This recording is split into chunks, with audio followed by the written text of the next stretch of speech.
Hey folks, this is Rabble Rousing Rich Bergeron. And Psychic Tom Patrick with a red hot crystal ball. Alright. Ready to go, well rested. You ever feel like slapping the shit out of somebody, Tom? Well, I'm mellowed out in my old age, but ask me that question, 20, 30, 40, 50 years ago. Well, yeah, I know the feeling. We have, it's just ironic timing. I mean, all around. I think we were talking about this on the last show. Dana White has been trying to promote a new slap fighting league, coincidentally, and he gets wrapped up in the biggest story of the year in mixed martial arts, which is that he slapped his wife in a club in Mexico in full view of cameras. At least somebody was astute enough, I think, to do a cell phone video. And it's pretty clear she slapped him first, which is making a lot of fighters stand up for him and saying, well, she deserved it because she slapped him first. It's like, it just is so amazing to me how it just encompasses the whole attitude of the UFC in general. Like these fighters that, get what they want and you get treated pretty well in the organization are always going to be quick to back their man that they view as responsible for their treatment. And building the league and all this other stuff that Dana White is taking credit for, even though he's really kind of just been a mouthpiece all these years. But, not only did he slap his wife once, he's like slapped her down to the ground eventually. It took like 3 or 4 smacks, and it looked like somebody threw a beer or something right at his head, and it just bounced off. And when he did his TMZ interview, he didn't have any black eyes or anything like that, so nobody went further than that. But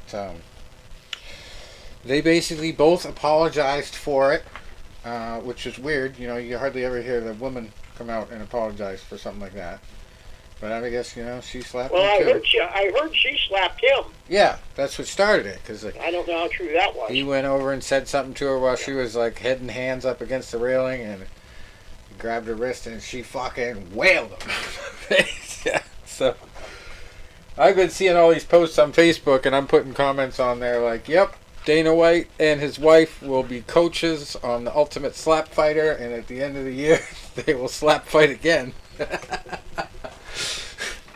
I'm just being ruthless. But, yeah, it's just unbelievable because there's a quote going around, too, that he was like, the one thing that you can't do in the UFC is put hands on a woman. Like, that is automatic ticket out of here. And the actual big problem now with Dana White, he's not probably going to get punished for this, is he's already facing financial difficulties because the slap fighting league is off the TBS lineup all of a sudden. That was going to be a big new promotional thing for the UFC, and I saw was it ever on? Did they ever do the first one? No, it was scheduled for January 11th next week, I believe. So craziness that's already affecting him. Well, and Endeavor stock went down the other day. Richard, did you ever see the video about the X-arm? You remember that? Yes. Yes. Okay, now that was so realistically stupid. Right. And I thought it was kind of entertaining. It was so dumb. But this just looks... I don't even have words for it. I haven't really watched much of it, but I wish he'd bring X-arm back. I guess it only had one... I just read the other day, they actually have a position that's like held by somebody that's got... veteran UFC status, and it's the head catcher. Somebody comes in, if somebody gets slapped so hard they get knocked backwards, this guy comes in and catches their head. Can you imagine? Alright, 375. Alright, we gotta back up a little bit.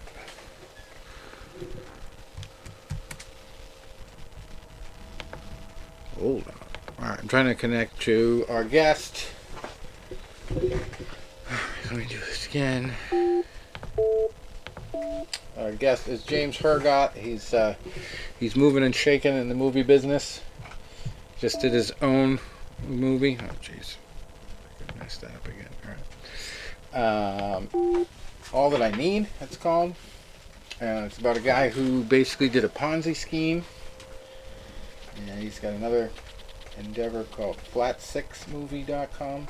FLAT, the number 6IX movie.com. So, Cars and Crime is his latest stuff. We're going to have to get into that with him. Alright, so, let me get this number now.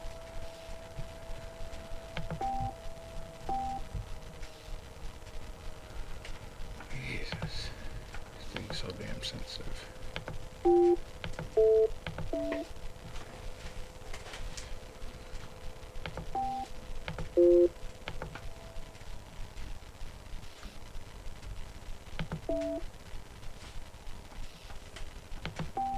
Trip 7s.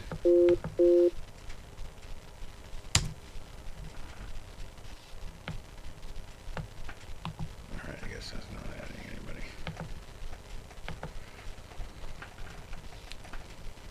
I guess I'm just playing games there. Add. Here we go. Bingo.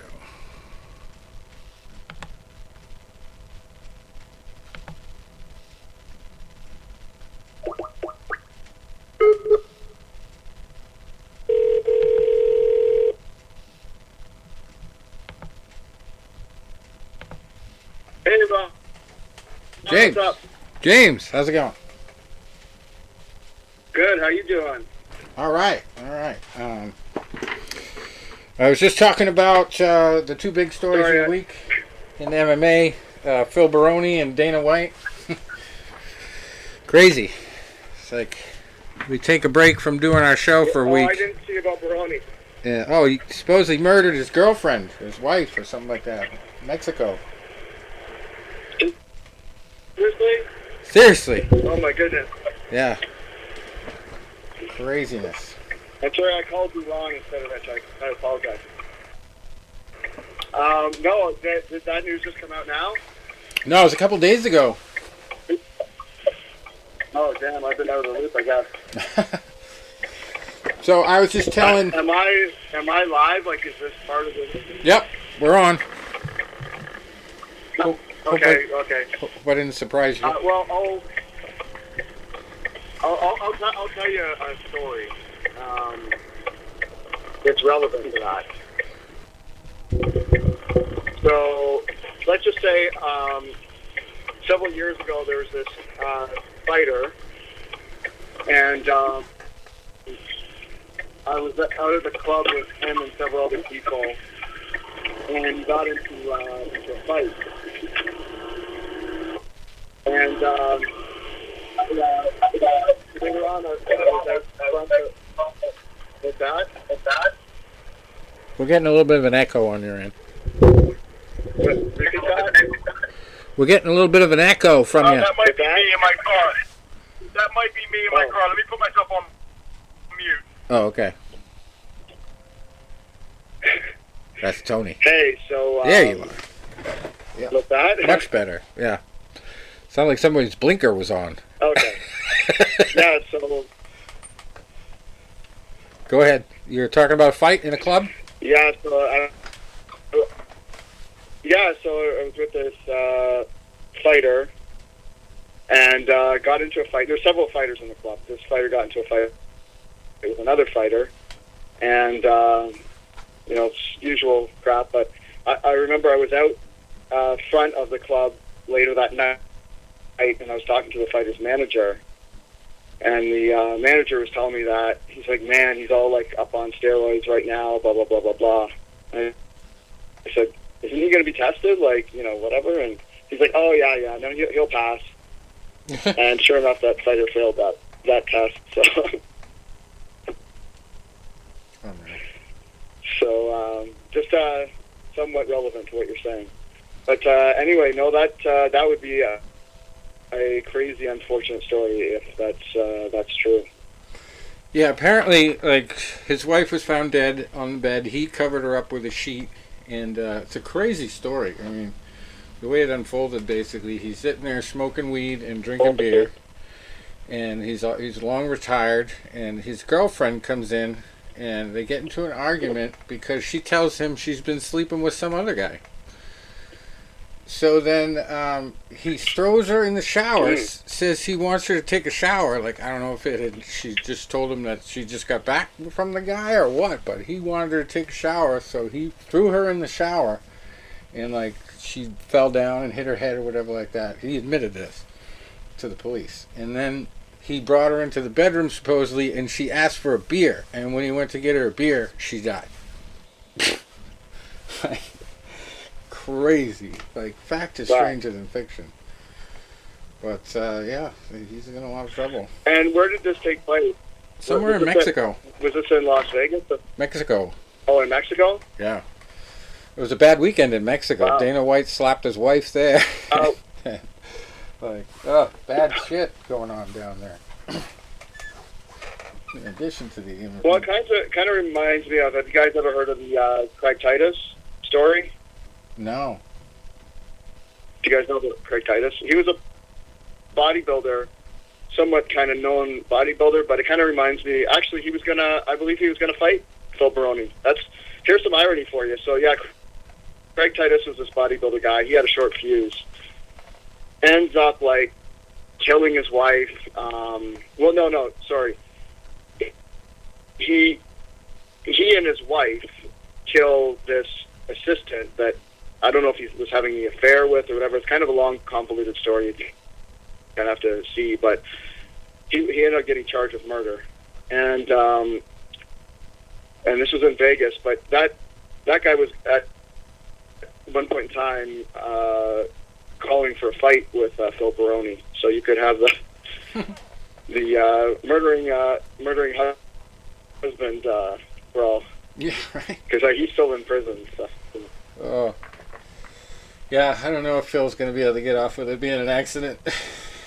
Not happening in this case, I think. He made too many admissions.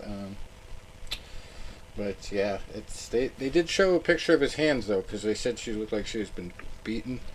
And it didn't look to me, from the pictures I saw, that his hands were all that beat up. So maybe he threw her a couple times in the shower. He doesn't remember. He just thought it was once. I don't know. Whatever happened, it was bad.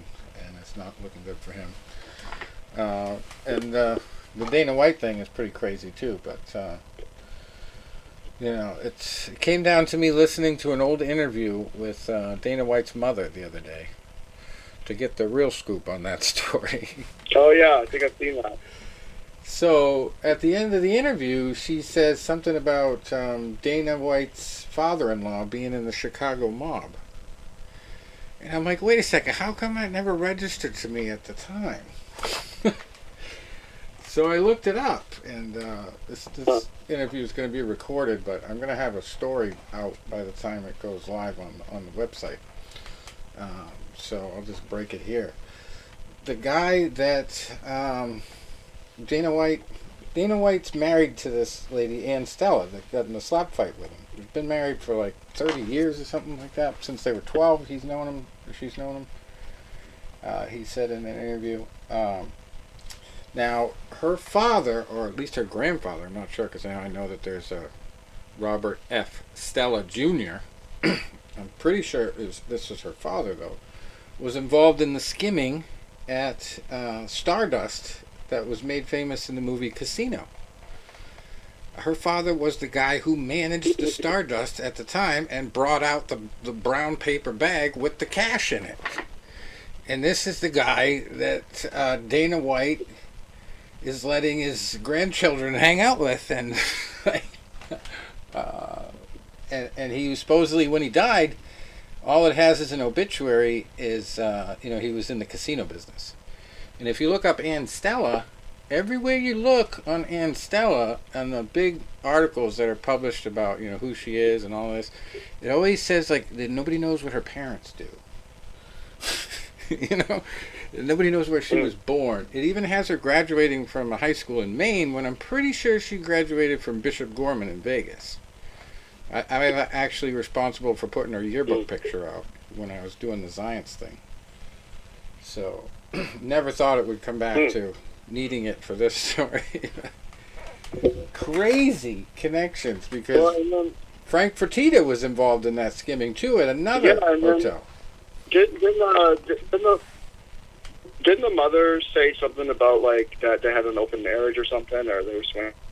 I forget, something like that. No, I never heard that. I mean, she did a couple other interviews. She had a video interview too that she did with somebody, and that went around. And people were I think it was in horrible. that video.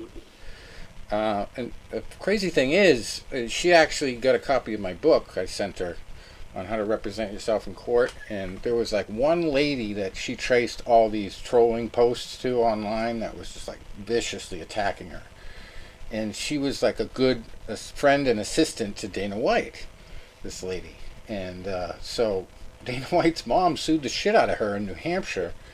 And it took her a while, but she ended up winning as her own attorney. And later on, one of my last emails back and forth with her, she told me that my book helped out a lot with some of the tactics that I used to make the Fertittas spend money in my case. You know, they spent over $1 million defending my action against them because I countersued them. And there was a big motion for sanctions for $150 million for the shareholders that went on forever. And, I had little tactics that I used, like I would send long emails to the attorneys and everything like that. And I told one attorney I was going to come over the fence at the golf course to come interview him at his house. And, so they got restraining orders against me. I mean, little stuff like that. Like I took it a little too far in the early days. I could have been more professional, but like I was a loose cannon to them. They had to address me. Like at one point, they thought that I had hacked into the system, and some guy on the inside just gave me the password, which was like admin 1234 or something. So, like their whole security system, all their internal documents at Zions, and I got up on the stand and had to like plead the fifth journalistic privilege on how I got in until they forced me to admit it. And I said, well, I just got somebody's login. But I found out later they spent like $25,000 on a computer team to come in there and figure out how I hacked in. Oh wow! So, yeah. So yeah, she said some It was things. the woman that was the woman that the mother sued. Was that Cindy Ortiz? Yes, correct. How did Yeah, you know that? I actually know her. I've actually met her in person. There's actually a picture of Dana White, myself, and Cindy all together Oh my God, online. that's wild. I'm not kidding. 6 degrees of separation, right? Yep. Yep. Yeah, it's crazy. I don't know what. I haven't talked to her in years. I don't know what happened to her, but Sometimes I look back at like all the people that I've interviewed, and that biggest story that I ever worked on, and I'm like, geez, I left a lot on the table with that I haven't done anything with, and just especially the full circle this has become, like I'm now like 20 years after it started almost, going back to Zions.com to try to break a big part of the story that I never even knew was part of the story, but it just makes perfect sense. Dana White just basically has always been under the mob somehow. To the Fertittas, to his father-in-law. I mean, the guy, it wasn't technically from the FBI standpoint, he didn't look like a officially made guy, but he was obviously an associate. And I don't know what he did after the skimming stuff. Yeah. But, that stuff doesn't go away. You don't just move on to other stuff and then all of a sudden everything publicly written about your daughter says we don't know what the father does. That's not a coincidence. So, yeah, life never shocks me. It just kind of makes me wonder, how did I not see it's wild. to look into that as soon as she said it all those years ago. I think it was like 7 years ago we interviewed her. Because I just listened to it again, and that's what really got me to check it out. Yeah, I mean, the wife was always very in the background. Like, hardly anybody knew anything about her. Yeah, and the crazy thing is, like, Very private. doing the science thing, I heard rumors that she was screwing the girl in the commercial. that she was screwing him, Dana. And I heard rumors that Dana was screwing Mandy Moore, the actress, like all kinds of stuff. And then there was this guy that bribed him, also I think in Mexico or Puerto Rico or something like that. Had his wife sleep with him, and he videotaped it, and he got criminally charged, and then he tried to sue after he got out, like, because he wanted his money. Like, Dana said he was going to pay him to not publish the videotape or whatever. So he's definitely been cheating for a while on her, and they stayed married for all those years. Like, you wonder why they never got a divorce, and why she didn't try to get half, and you have to wonder, like, what was the mob involvement there, if that was the father-in-law all those years. And he just died, like in 2021. And one of the things in his obituary that stood out to me was, like, he lived for his grandchildren. That's Dana White's kids. You know? So. Oh, wow. Crazy. 6 degrees of separation. But anyway. Is Dana White's go ahead. mother still around? Is she still alive? Dana White's mother? Is Dana White's mom still? I have not tried to email her recently, but I have not seen anything about her dying. So, and she lives by the coast in New Hampton, New Hampshire. So, I don't think she's one of those people that's going to die early. She's got some tough blood in her.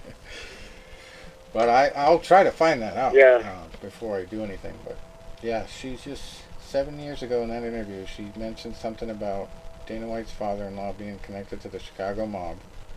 And maybe I just didn't take it seriously back then, but listening to it again after this happened, knowing it's going to go viral, and, you know, her name being in the news already, like, I was just like, wow, this is perfect timing.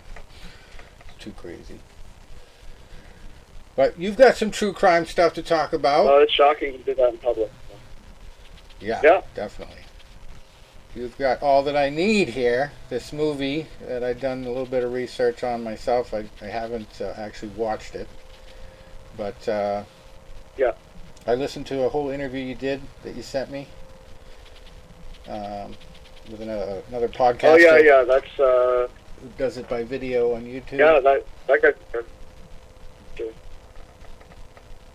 So what's this all about? A Ponzi scheme of some sorts?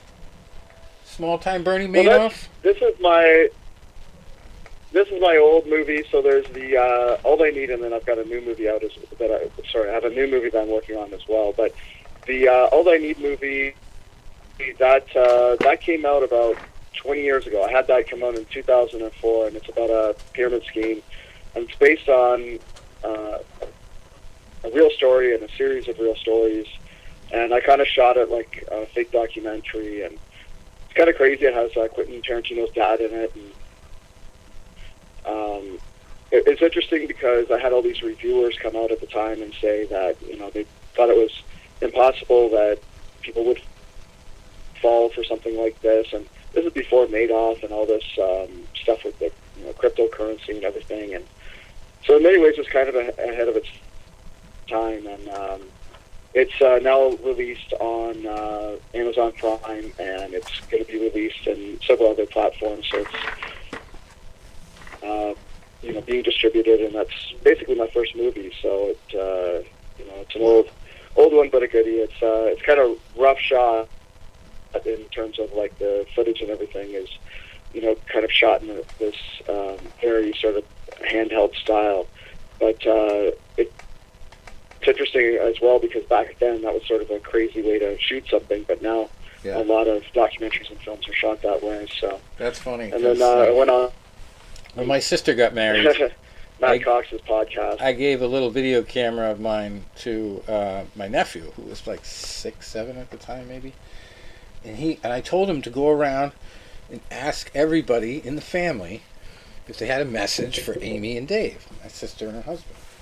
And this kid did like documentary style footage for like 20 people, and it came out perfectly because like he was not focused correctly. He was like right in on everybody's face, and it just came out looking artistic, like unbelievable, good stuff. So you never know. Camera angles, out of focus stuff can look like the best art you've ever seen. It just depends on how you put it together. Yeah, that's it's amazing the technology now, especially with phones and everything. I mean, 20 years ago, I had to rent a camera that was to buy the camera. It was $150,000. It's that was kind of when digital just started. Yeah. Everything before that was film. Unless you just had like a really cheap camcorder. And but it was wild because it was based on a real story. But people were thinking, "Oh, this is so unbelievable," and it had a lot of twists and turns and stuff that took place. But it was very predictive of what ended up happening with the housing crisis and with all these cryptocurrency scams and stuff that are going out there now. And Oh yeah.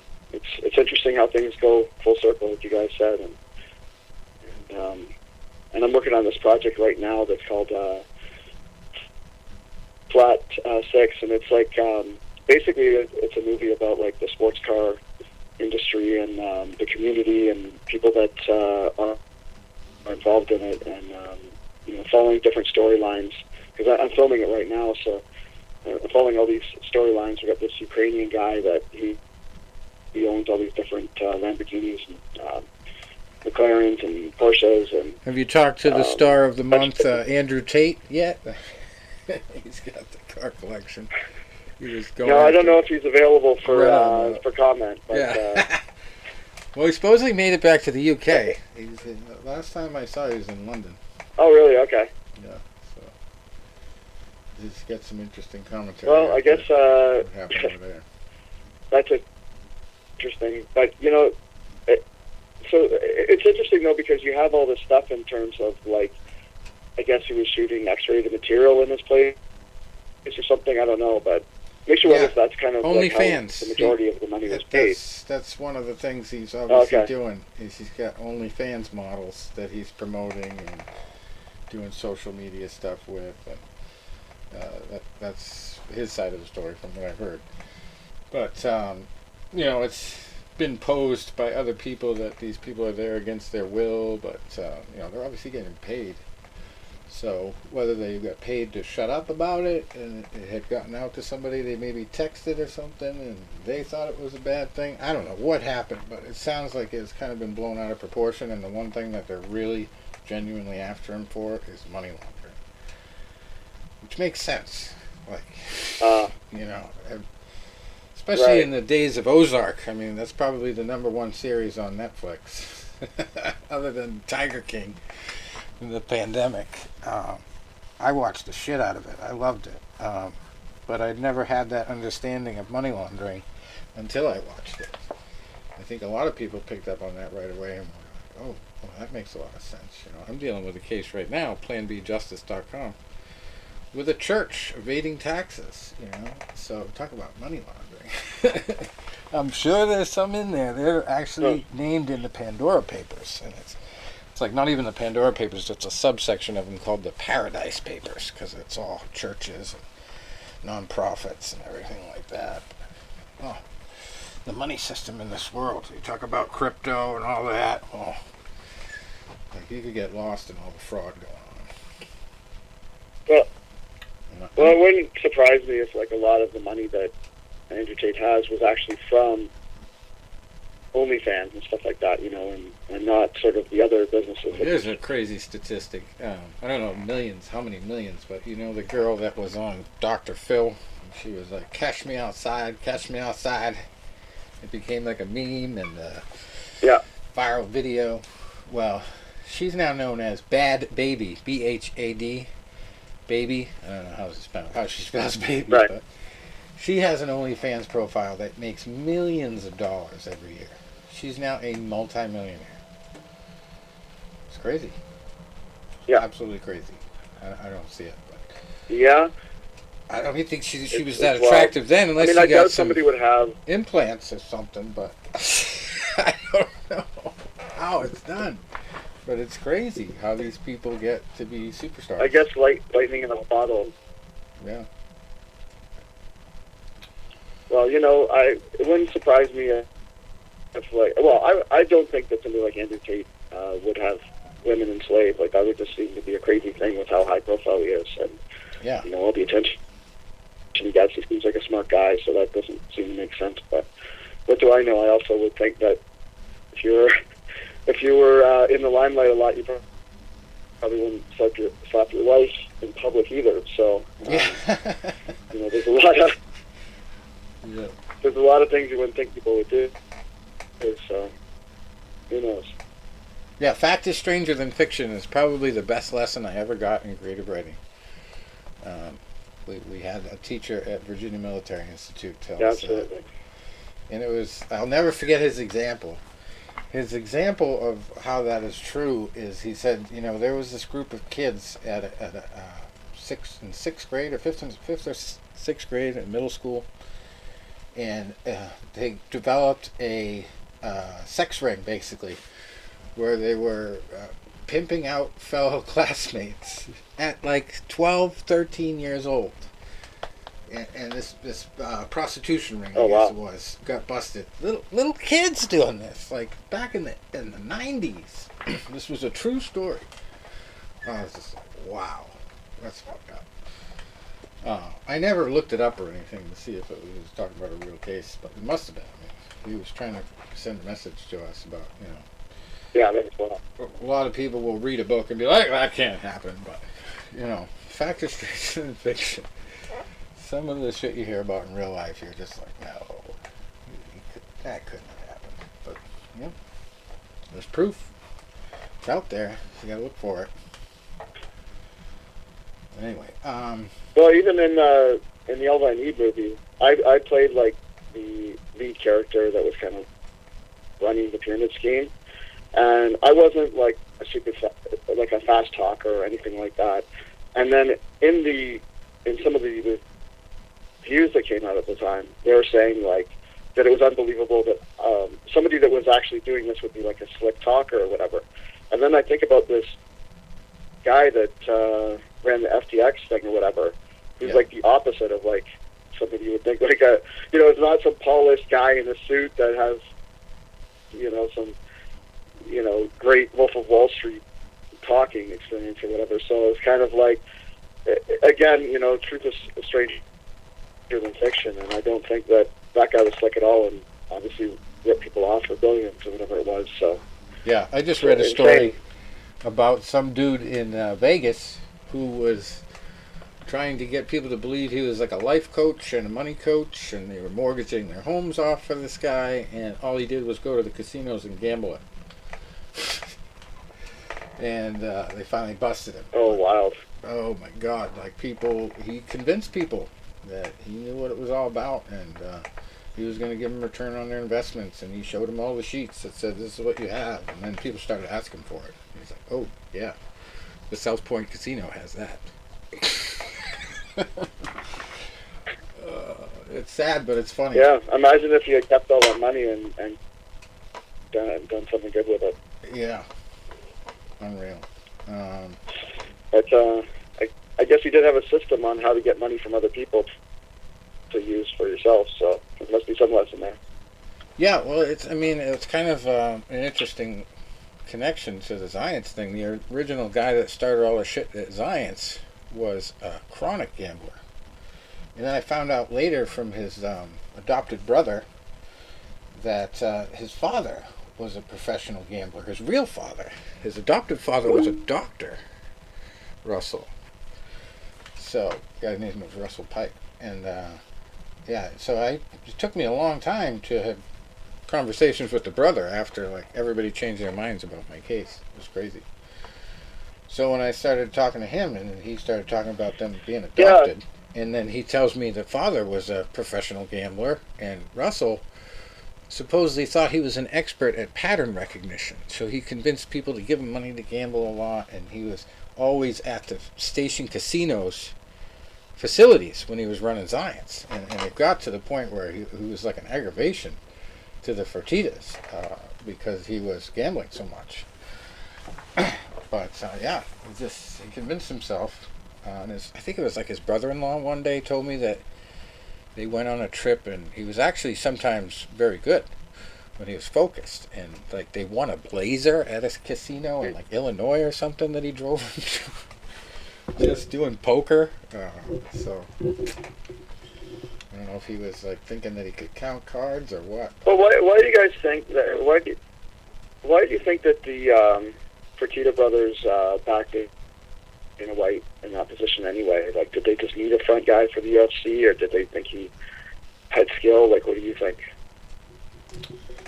I think it was just about their connection, their friendship. They went to high school together. And Dana just had the right energy at the right time to be, because they really, with the casinos, I've come to find out through being involved in all their bankruptcy investigations and stuff that I've done, when they went bankrupt as a whole casino chain, and they had done it before, they did it again, they privatized, they went public, they've just done everything that you wouldn't think one organization could do in its lifespan. And the thing is, like, they have to be very clean cut. So the fact that even Lorenzo Fertitta was so involved in the UFC, I mean, it was just unheard of for a casino guy to be involved in a sports game to that level. Like deciding contracts, when they went and did the big first interview about fighter pay in the UFC, it was with Lorenzo. Frank was always the front man for the casino, so he was just making appearances here and there. He didn't really do a lot of decision making for the UFC itself, as far as I remember. It was always Lorenzo. It was Lorenzo's baby. So I think Lorenzo and Dana were friendlier when they were in high school than Frank was with him. So that's how they generated that bond. And then when Dana decided to stick out in Vegas, and, had a couple fighters under contract as a manager, he had a little bit of the inside take on it. He thought he could run it, and they just let him. And there was an interview, Jesus, has to be like at least 12, 15 years ago, with Frank Shamrock. And he said publicly that Dana White lost $40 million of the Fertitta's money trying to put it in the beginning. But they trusted him. And one guy said to me, I even said it in the June White interview, I said, I forget who it was all these years and different fighters I interviewed, but one guy said to me, you know what's crazy about the UFC? Dana White is the most recognizable figure in the UFC, if you think about it. And I was like, shit, you are right. I wanted to argue with it, but then I was like, yeah, sucks, but you're right. And now he's just going to give them totally bad press, probably going to kill a lot of deals. And people have been saying shit about him for years about how restrictive the contracts are and all this other stuff. And it basically, what made him famous was that one speech on The Ultimate Fighter, which never would have happened if Zions didn't exist. Like, Zions put that show into the position where they could produce it themselves. Because that was the deal with Spike TV. They had to produce it themselves to get it on the air. So one of their only commercials at the time come up with the money. Was Zions. Zions paid for the commercials. Even though Spike told them they were going to get him for free. That was like one of the biggest angles of my story, but I broke that part of it. But yeah. So The Ultimate Fighter comes on, and a couple guys want to quit the house. And Dana comes in and does his, do you want to be a fucking fighter speech? So that's really what made him the guy he is today. One little speech that he probably said mostly off the cuff. But this is a guy that really has never been in a professional fight. He's been in a few street fights from what he talks about, but all he did was train for boxing, never actually had an official fight. And then his trainer hit him too hard in the ear one day and ended up finding out he had Meniere's disease. So the closest he came after that was the Tito Ortiz debacle, where Tito wanted to fight him. I thought that was the craziest thing. I always thought the Fertittas called that off.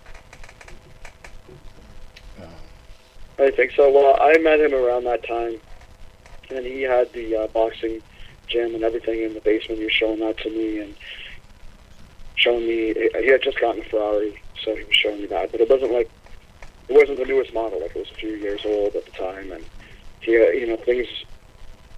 It was old offices. Like, things had not really turned the corner to the same degree. Like, things had started taking off, and he had a lot of pride in in the home gym and training and getting ready for that Tito thing. So I think he definitely wanted to do that because, I mean, he probably thought he could beat Tito, which I have no idea. I mean, obviously he should have been a good boxer since he focused on that. But I think he wanted that to go through because I think he thought that he could beat Yeah, it seemed genuine Tito, from his part. I would agree. Yeah, But I think when Yeah. the Fertitas started thinking about it, they were like, well, if he gets beat, it's bad. If he beats one of our superstars, it's even worse. So, like, why are we doing this? And then the reason they gave for why it fell apart was kind of lame. Like, Tito supposedly came out and said, well, you know, Dana wouldn't give the money to my charity that I wanted, so he expected me to do it for nothing. And I was supposed to have promotional rights and all this other crap.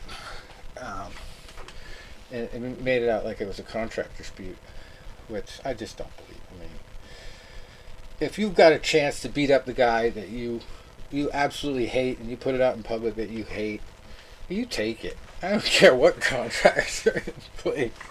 I think he got told to stand down. Probably got paid some money by the Fertitas. And so Dana probably didn't have any idea of it, you know. They didn't want to hurt his feelings. Yeah. I think they were big brother Yeah, in that good point. situation. Just my theory. Well, do you think he recovers from this, or do you think that I do. do you think he'll step down? Do you think? I think he will come out smelling like roses, except for the slap league being canceled. That's yeah. Right. I was joking about it on Facebook because there's so many posts about it. I said, you know what? They're gonna have Dana White and his wife coach teams on the Ultimate Slap Fighter, and then at the end of the year, at the end of the season, they're gonna slap fight each other again. But you know, it's not really funny. It's just it's kind of like obviously a microcosm of the fact that they seem like they're a couple that's been forced to stay together for appearances. You know, obviously they've got kids, you know, but they're all moving out of the house age or coming up on it.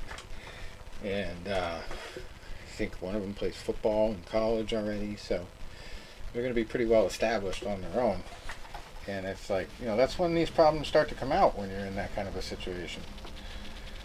Like, and then especially because it's been all over the news, whether it's, you know, called a rumor or everybody knows it's true that he's, you know, sleeping around on her. It's not really a, you know, fully devoted marriage. But I don't think all that matters. What matters is that he not only, like, slapped her, he, like, kept going after the first slap. And then the only excuse he has, which he says is not an excuse, is that there was a lot of alcohol involved. And she slapped him first. So what the craziest thing about it is that, you know, the Me Too movement is a little stale. So during the Me Too movement, if this happened, Dana White would be already canceled. He'd be out on the fucking street. You know, it's no contest. But right now, like, it's kind of stale, and people are kind of like past it in a lot of ways. And you know, this isn't a sexual thing, but you know, it's abuse. And supposedly, in another interview, Dana White's mother said that Ann Stella gave him a black eye on their honeymoon. So him saying that, or her saying that none of this ever happened, you know, that's a lie right there, if that's true. That she did that. So, you know, it's a back and forth thing with them two, because obviously they've been kind of forced to put up appearances for so many years, and obviously that stress is hurting. Because he probably, like, did something he wasn't supposed to do while he was drunk, got in his, you know, normal mood, you know? And it acted like the wife wasn't there and did something to some lady before all this happened. We don't know, but that's just my speculation on the whole situation. Because she was crying. She looked like she was, like, head and hands upset when he first came over to her and she slapped him. So, like, we don't know what happened beforehand, so don't let me put any ideas in anybody's head, but it seems like that kind of a situation probably unfolded. But yeah, I don't think they've been very close as far as, like, you know, when they first met and when they had kids and all that, they went to high school together. They had a good relationship. But at some point when Dana White got famous and women were throwing themselves at him, I mean, there was even rumors that Ronda Rousey slept with him to get her first job in the UFC. Like, no, that's not true. But that's how much they were throwing out the idea that he was going around cheating with people. So. Well, like, I mean, behind the scenes, there was always a lot of rumors about, different ring girls and other people and stuff like that. So I'm sure there's some credibility to something just because it was kind of pervasive for years. But, I mean... I think he's got too much invested. He's too much of a face, so they're not gonna fire him. But they have to do something. Right.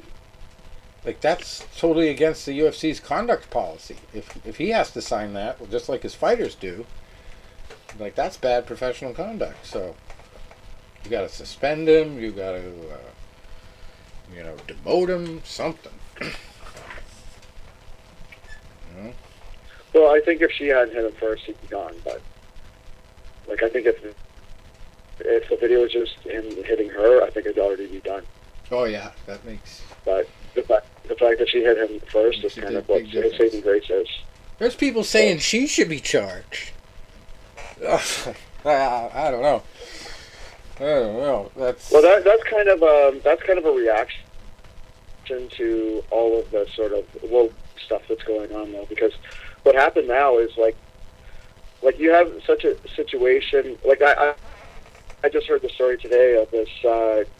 I guess in Ecuador, if you have a custody battle or whatever, if you're like the woman, you have an advantage. Like, it's actually in the law.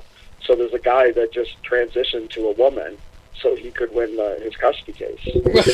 So you have, so you have a situation now where things are so kind of the woke thing that you have people going the other way. So you have, there's articles that came out over the last few days about how, well, technically women are stronger than men and blah, blah, blah, blah, blah. And, in these newspapers like The Guardian. And the problem with that stuff is when you have that, then somebody can say, okay, well, if women are stronger than men, then why is this allowed? Right? So it's gone so far that, you can justify men in MMA, fighting women. You can justify a lot of things.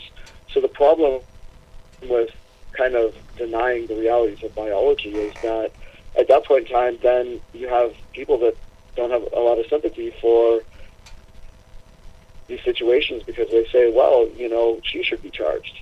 Yeah. So that's where kind of... She hit him once. This woke and he didn't even flinch, really. And feminism kind of goes he rolled into it. It was basically about the best defense he could have given except putting his hands up. And then he smacked her at least 3 times. To the point, I think, where somebody threw a bottle at him. It looked like something was thrown at his head during the whole thing. And then, they pulled him off of her. But it looked like he slapped her right down to the ground eventually. And only excuse is alcohol. Yeah, I saw the video once. I didn't look too closely at it, so I can't really tell what happened. But for sure, that there's a narrative online. Like, I've seen a few videos posted where people are saying that he should have hit her back, and that is kind of what's happening these days. Like, if you're going to go out there and say women are the same as men, this is the backside of it. % in all ways, then that's the other side of it. It's kind of crazy. So. Yeah, I actually was trained in the beginning when I was representing myself in a bunch of cases by a guy who sued the family courts and all the judges in the family courts in Massachusetts for bias towards women. So I get that other case where the guy changed his sex to get a fair shake in the custody battle. It's true. Judges are always going to listen to a woman when it comes down to a protection order, all that stuff. It's built into the system. Divorces. It's kind of known here in Canada. It's kind of known here in Canada that the system's that way. But actually, something that really changed it is ironically like transsexuals and things like that. Because if you start changing the laws where you're like, okay, there can be no favoritism, that everything's equal, actually helped men in this roundabout weird way, because then it's like, okay, everybody's the same under the law. Whereas before there was just sort of a bias towards, it was based on sort of a doctrine that if the women, by giving birth in the early years, they have to be responsible for the kids, sort of thing, and it kind of carried over. But it's just everything's kind of gone awry with the system anyway. But I think that eventually there's more and more equality. But I knew a few people that represented themselves in family court up here, and it was a long battle, and they've had success with it. There's a famous case up here.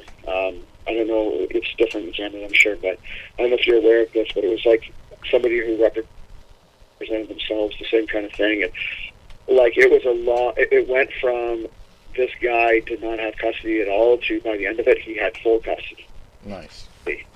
Because she ended up being kind of a nut bar and everything, but it took years, but he ended up getting things completely reversed and totally represented himself. But I mean, he must have spent like hours and hours. Like the time that this guy spent representing himself. Oh, yeah. I mean, he had like presentations that involved projectors, and like he had it all down. Like he probably the movie Flash of Genius is probably the absolute best movie ever made about somebody representing themselves, and it was the guy who invented the intermittent wiper on the cars. And okay, yeah, I haven't heard of this. The movie's named after, actually it's probably on Prime, I think, now that I think of it. But the movie is based on his battle against all the car companies that stole it from him. Because he went and tried to sell it, and he had like a prototype car that had it in it, and they reverse engineered it under his nose and claimed it as their own. But he started out with it on a fish tank, and it's just the motor and everything like that, and he called it the blinking eye wiper. And basically that's what it's on all cars today, your intermittent wipers. You got your settings and all that. He's the first one to figure out that you're not doing any good if you just got one steady pass, and it's not the right intervals. Yeah. So anyway, the short version of the long story is he went to court. I think they offered him as much as $30 million to not go to trial. He went to trial and he won. I don't even think he won the $30 million, but he won a trial. So he not only beat the system, he established precedent for guys that were in a period they call that flash of genius, is when you invent something. But it ruined his family, like it ruined his relationship with his kids. It was a lot of work to fight a car company like that in a case like that. But he had a good case. Oh yeah, I mean you can save a lot of money representing yourself, but the amount of hours that you put in is like insane. Yeah, and you have to work 10 times as hard as the guy who has a lawyer, because the system favors the lawyers. And as you just said to me in an email last week or two ago about watching the Pepsi movie, Hey Pepsi, Where's My Jet? Yeah. That whole thing got decided because the judge was friendly to corporations, and she probably knew the lawyers who represented the corporations. It's all crooked. But anyway. But you know what? There's another side of that, and this is something I personally experienced. When you have a lawyer, they have to go in front of those judges a lot, and when you have that situation, they also pander to them. So they may not advocate for you. And I had that in like a business lawsuit case, and I actually I was upset because I knew that what was being said by the other lawyer was a lie, and I said to my attorney to say something, and he wouldn't budge, he wouldn't listen to me. Right. And they don't call each other out on their lies. I came to find out that at all. Well, they're very concerned about it's a club, how they're going to look to the judge. Yeah, even opposing lawyers will kind of support that code, that unwritten code. You don't call each other out on stuff that could get you in trouble. Like the blue wall of silence, but it's lawyers. Yeah. So that's where it can help, because you can kind of be a maverick and you don't have to face those career repercussions. But it's definitely a long battle, and I don't know about your situation and how it went, but I can imagine that it's probably a challenge at first, but I think as you go through it and you kind of show like I'm not going anywhere, I think that's when you start to get traction, because they Yeah. just figure we're gonna have to deal with this guy. Because reality is that whether it's appeal or whether it's kicking up to somebody else or whatever, like there's a lot of recourse. And Well, I'm in a battle right now in the local courts and, for my house. My dad wanted the house to go to me. He died in 2019. So my two sisters have been on this rampage to sell it. And they've gone to 2 attorneys each. My sister's not on the same first attorney, although she's still involved in the probate case behind the scenes. She's not involved in the litigation we're going back and forth with each other on. So it's in probate. They failed to get a license to sell. I got that overturned. That was my one big victory. But the way they went about it was all bad faith, because they're trying to back out of an agreement they made like right after my dad died to sell the house to me, and I had to pay a third of the difference between the appraisal on the house and the remaining mortgage on the house the day my dad died. So it was like $160,000 minus $147,000. So I had to pay the difference, a third to each sister, and then I had to pay down the mortgage, all with my proceeds from the estate, because this was supposed to get out of the estate pretty quickly. That was 3 years ago. We've been fighting back and forth, and my sister Mary Jane got this lawyer who happens to be the ex-wife of a guy who was on the probate team in the biggest law firm in New England, really. They're all over the place. And this guy, ex-husband's best friend, basically, was on the legal team with him. He's the head of the probate department. He is now the lawyer for my sister, who used to be the administrator, who quit in the middle of the first hearing after I accused her of tax fraud. Just quit. She hung up on the judge.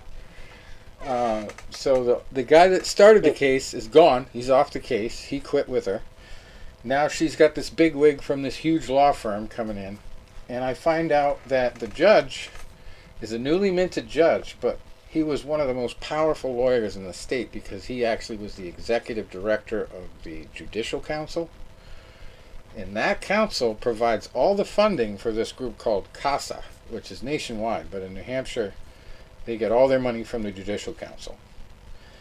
And Judge Keating, my judge, is not only a former executive director of the Judicial Council, but he's still on it today, and every year, CASA gets their funding from the Judicial Council. And CASA is my sister's attorney's biggest pet project.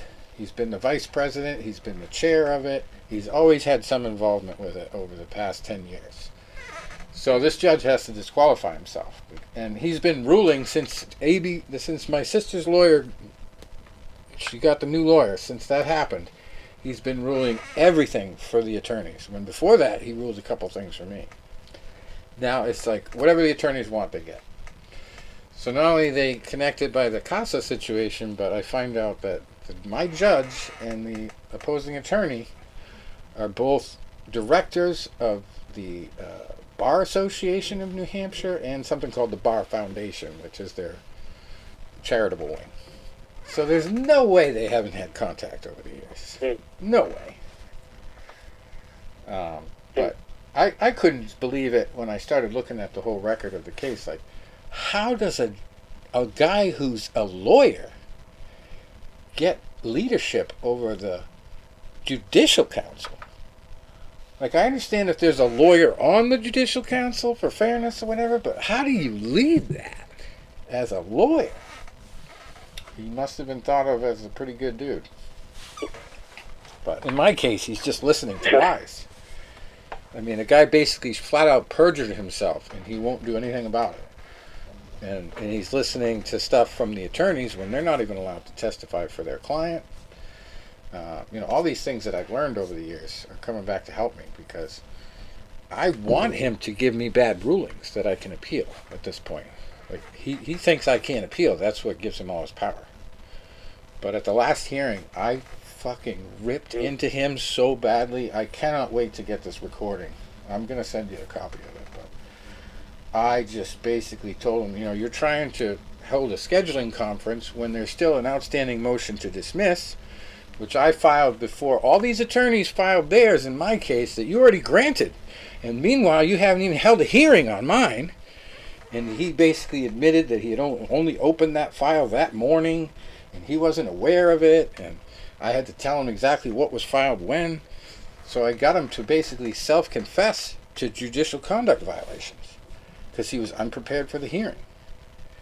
And he hadn't ruled on a motion to continue that scheduling conference, so I basically stalled the entire hearing, and I told him, finally, what is going to happen to this motion to continue? Does that just disappear? And he says, well, I guess I'm denying it. And then I said, are you going to put that in writing? And he says, yes, I will. So I got him to schedule a hearing on my motion to dismiss, but he also scheduled out everything in the case like my motion to dismiss doesn't mean a goddamn thing. He's just going to continue on to trial, no matter what. It's already scheduled. So I'm like, oh my God, it's just ridiculous. Like, you literally have to do 10 times as much work as a normal attorney would. Because they put out like 2 or 3 page pleadings and the judge eats it up. No affidavit, no evidence, nothing. It's like, what the hell? Where am I living? This is not the America I thought the justice system represented, Unreal. No, it's like that in Canada too. I mean, it's there's a bias towards the other attorneys, right? And I'm surprised. Like, did your sisters not try to settle it? Oh, I tried. At all? I've tried repeatedly to get them to settle it, but they think they have all the power. The crazy thing is, we were so intent on making this deal that I have the power with the mortgage company.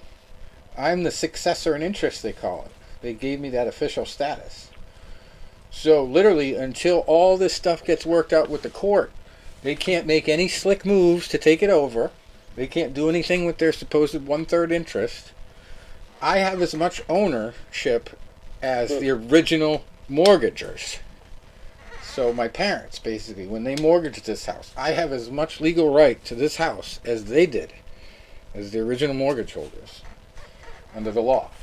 So my sisters can't do shit until the courts figure it out. And I've got this judge on all these conflicts of interest, and I'm just getting into, like, my Plan B Justice program. It's got a big hearing tomorrow down in Concord, New Hampshire, where I'm trying to further the effort to get back like $2 million in back taxes from a Catholic sect that abused kids up here in New Hampshire at a school. And they've been obstructing justice and involved in negligence. Like, I'm really cracking into this legal system from like all angles right now, and noticing how corrupt it is and who knows who and all these last names that match. Just found out like 2 days ago, or actually, yeah, today, that my judge is married to a clerk in the Superior Court. And I'm like, what? How the hell is that legal? Like, she's in a different building, not in the same clerkship, not in the same cases, but still, like, it's unreal. All the connections you find. Like, you just get a hold of somebody's name, especially their middle name. Well, you know what? You can find out a lot. A lawyer would never investigate something that. A lawyer would never investigate something that in depth. Oh no. Right? They would never do that. It would only be a case like this, and that's why it's actually stupid for him to get into this whole battle with you, because you have nothing to lose. Right. Because you have the ability to really. Well, that's the problem is that's why they feel like they can do it, because they have rigged the system. So, when I realized that the judge is connected to these guys and the Bar Association, I also realized, well, there's a reason behind this. He does not want a self-represented party to be an established Bar Association member. Can't happen. Like, not in his America. Sure. Because that will be embarrassing for the Bar Association. That would be embarrassing for his friend that he's given all this money to all these years, for his organization. Like, just across the board, it will look bad. And they're already having a problem here in New Hampshire with people representing themselves. Like you said, in family court, it happens almost all the time. But even in probate court now, a lot of cases where both sides are representing themselves. And the Bar Association can't have that. They can't have people wanting more when it's already a problem for all these lawyers to get cases in these realms because people are willing to represent themselves because lawyers suck or they lie or they're too expensive, whatever reason you want to come up with. But I mean, it's going to be, especially with technology and the internet. Well, and all that, it's not going to get that. it's It's going not to going be to get easier. better with the economy getting worse. There's going to be more and more self-represented It's stuff. going to be easier and more practical for people to turn to that. So the idea of this judge is saying, nope, I'm going to make it so that you have to have an attorney to win in my court. And I'm saying, nope, you have to give a self-represented party just as much rights as you give that attorney. And I'm going to appeal you right up to the Supreme Court if you don't agree. But, yeah, the fact that I even have to appeal on stuff that's just so blatantly biased from him is just ridiculous. Like, I literally told him what I shouldn't have. Probably the one point where I got too close to going over the line and getting sanctioned or fined or whatever. I said right in open court to him, I said, you know, I'm having a real hard time being respectful to you right now with what you're doing to me. Oh my God! Right. I wish I could get video. I can only get audio, but if I got video, like even you would be like, "Wow, he was not happy with you." But I had him in such a bind, like he could not pull the trigger on like punishing me because I had him on all the points. Like, you didn't do this, you didn't do that, you're not prepared for this. You're not, you know. Oh, I just kept hammering him, and he had this big frown on his face the whole time. I mean, it was probably my best hearing ever. It only took like a half an hour, but I totally brought him down to like 2 inches tall. And then when he puts the order out, he acts like I didn't object to anything. Everything went smoothly. You know, like, ridiculous. And he broke a couple rules too, because the motion that I had to continue was also a motion to reconsider his ruling. So or not reconsider, but a motion to recuse, to step off the case. So according to the rules, on a motion to recuse, you have to explain the facts alleged, why they're not true. And all he did was write denied in a stamp, in a signature, to my own motion. And he does that a lot. He just doesn't want to explain himself. And what happens a lot from my experience is the attorneys write the orders, the big ones. So it makes sense why he would favor the attorneys there, because he doesn't want to write these orders. He just wants to write denied and put his stamp on it and be done with it. But I think that the attorneys have been writing his orders for him, and that's why they're so biased. But he's letting them, so he's going to have to live up to it. Anyway, that's my soapbox experience. But I got a website for that too. I probably didn't send it to you yet, but snakesisters.com. How do you like that? Snake Sisters. Sounds like it's sounds like you're on good terms with them. Oh, you know, there was one of them I used to walk to school with every day. That I wish it never happened with her. But the other one has always had this weird grudge against me for so many years that I never understood, and I still don't. Like halfway through the probate situation, when we were getting along, when we were talking, she would make me put everything through her husband. Like she had a tough time talking to me, and like we never had arguments before then, so I just never got it. I never understood it, but she always had like some issue with me that she never would explain to my face. That she would spread lies about me to my family. She said I was unemployed for years. I've always owned my own business up here, so like that was just total bullshit. And she just was just like, she had a chip on her shoulder about me, and I think part of it has to do with the way my dad treated me as opposed to them. But like I was my dad's only son. Yeah. So, I mean, he's going to treat that kid differently, no matter who his daughters are. I mean, I'm sorry, it's just the way life is. Get used to it. You know, like I didn't do anything evil to get that attention that deserves you having animosity against me. I mean, like I literally think it's about as far back as when we were kids, when my sisters would get like a little chair full of presents at Christmas, and I would get the whole fucking couch. Like, so they have this idea that I always get more than I should. So now, I mean, this is just my psychological analysis, but it makes the most sense to me when I think about it this way. I think they're just thinking, no, we can't let him get over on us with this. we have to get money out of that house. Because they saw the Right. housing market skyrocket, and they were like, well, if he gets the house, then he gets more money than us. Because it's worth more. But it needs a lot of work. So was the will not very there was no will. not very clear on it though? There was no will. Oh, no. There was one time, like 2 weeks before my dad died, where he said to me, like right out loud in the backyard, Shelley should take over the mortgage on the house. And Shelley was my girlfriend at the time. She's now my fiance. And my dad pretty much knew I was going to marry her. And all the women in his family would handle the finances. And she had the car loan and the big corporate job. So he must have been thinking, get her name on the mortgage and you both live here and pay it off. And I'll move to the condo. Because he had a condo by the water up here at the time. So I don't think he knew how sick he was, but he was obviously thinking about all those things, so he said it out loud. Shelley should just take over the mortgage. So I wasn't taking him seriously. I didn't know what was going on, and I was just like, yeah, maybe if you fix the roof, because we got roof leaks all over the place in this house. Still do. I can't really invest in repairs knowing that my sisters aren't going to pay me back, or it's going to be a battle to get them to pay me back. So I'm basically holding off until the estate settles, whenever it does. So anyway, long story short, they just want to sell it, and they have no idea, like, they're going to have to invest. They're going to have to make sure the roof is brand new. They're going to have to get all this stuff out of here that my dad hoarded over the years and I haven't gotten to yet. Like, it's going to be a massive job. And they're going to be in Massachusetts the whole time. They're going to expect me to do it, and then they're going to haul in all the profits for it. When I've literally lived here 20 years. I'm in the logging business, so I've improved the view. I've done all the landscaping.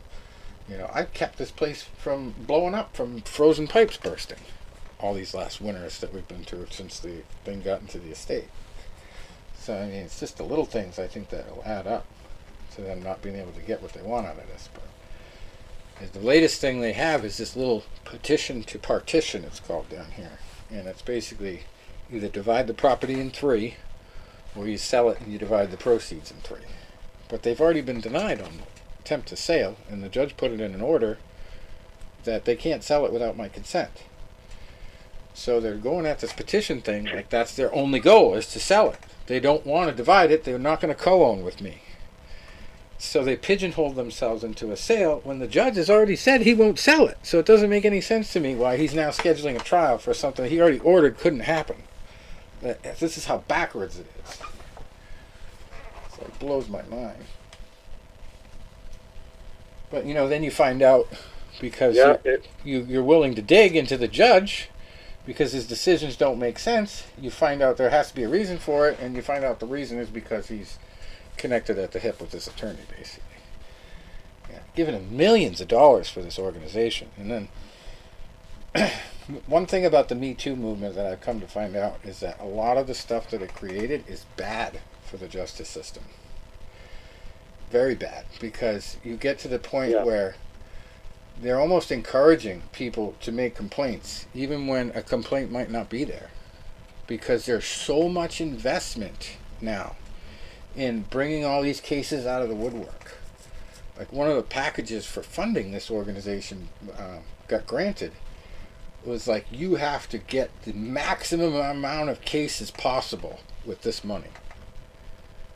Like, basically, without saying it, they're saying you have to get as many people into the court system as you possibly can to get this funding guaranteed. And you're like, well, yeah, that's maybe good for spending the money on the right things, but aren't you really, like, trying to generate business for the courts? A little too much with that statement? Like, it's just written into their requirements. Yeah. So, I mean, there's just so much money in the legal system, and it's controlled by a very small amount of people, it seems, especially in this state. But yeah, we have straight. No, I think it's like that everywhere. I think most people just fold. Most people are intimidated, right? So. Yeah. Yep. But I don't know. I've been through too much shit to do that. At this point, like, and the one thing I know it's like a sanctionable offense to, like, actually admit this on the record, Like, if I said this to the judge, he'd probably find me on the spot, but I know for a fact this is costing my sisters an arm and a leg, and it's not coming out of the estate anymore. Because my sister has her own attorney, the oldest one. And my other sister, Mary Jane, she has always, like, been on the edge of financial struggle. She actually had to move out of her house in downtown Boston since this case started. And I get the feeling that she is the one that's not having the money to keep it up. And the longer it goes, the more the attorney fees pile up.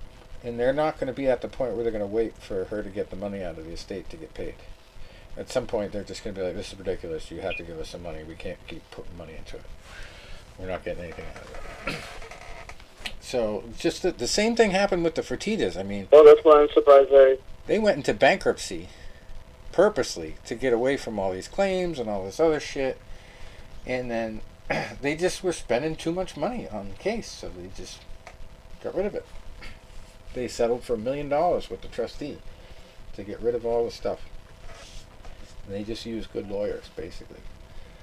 But, yeah. It just makes no sense sometimes when you look at it, because, you know, people believe when they go to court that it's going to be an honest process. You know, and then the guys that run everything can lie through their teeth, but the second you lie, you're going to get thrown out of the courtroom. You're going to get locked up. But it's just so double standard. Yep.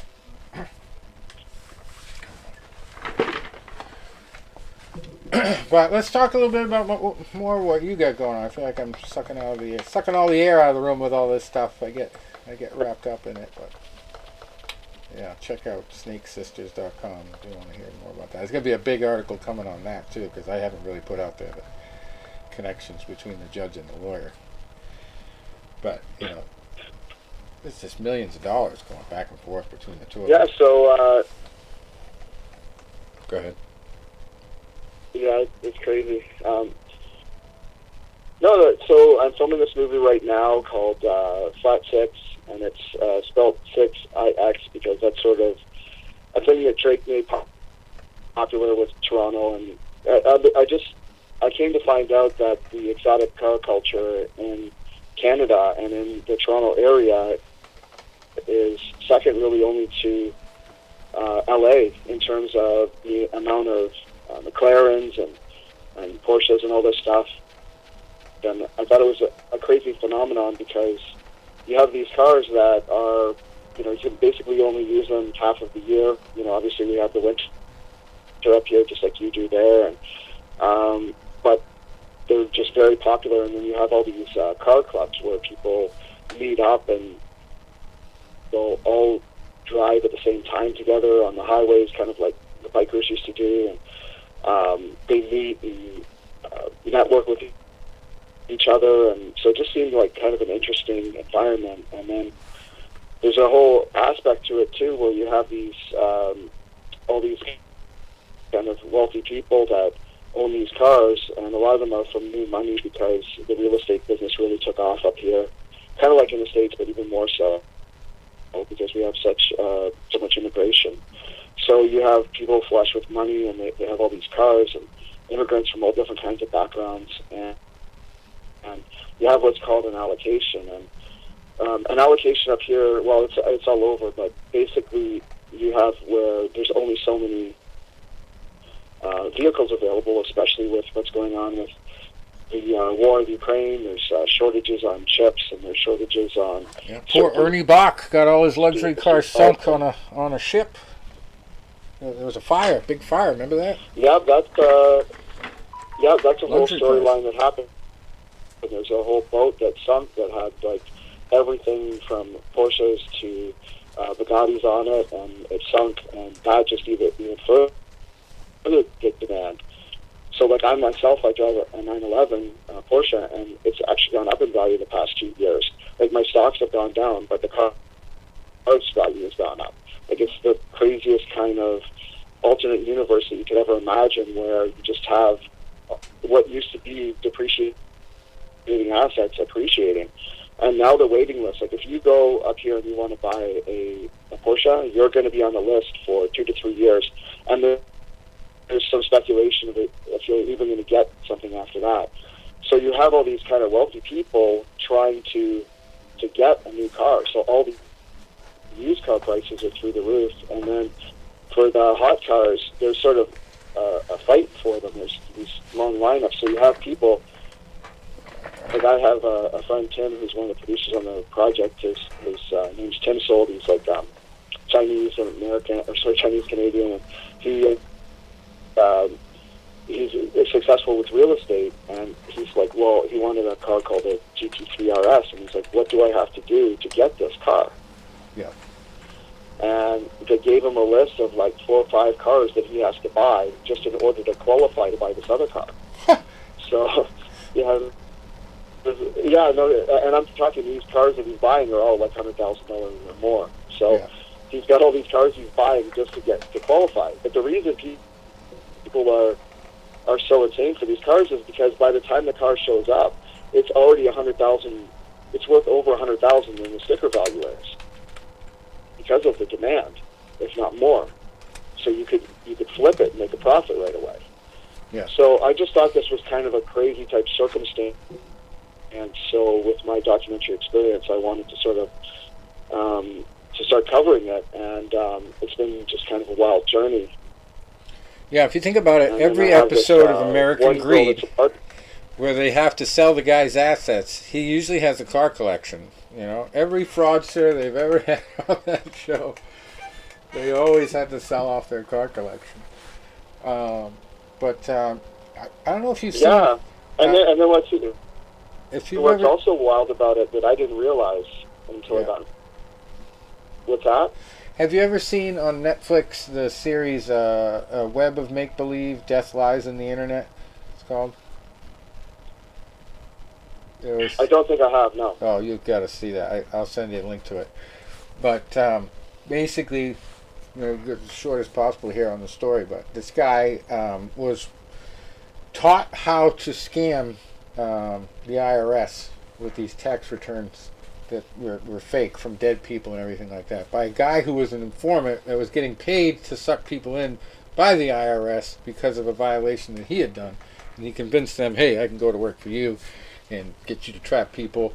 And so he ended up getting paroled, like, without the IRS knowing. And he, like, totally abandoned his post, and they didn't even realize it. And he just disappeared after he had just taught this other guy how to do all the scams, right? So this guy ends up going on an epic back and forth with the government.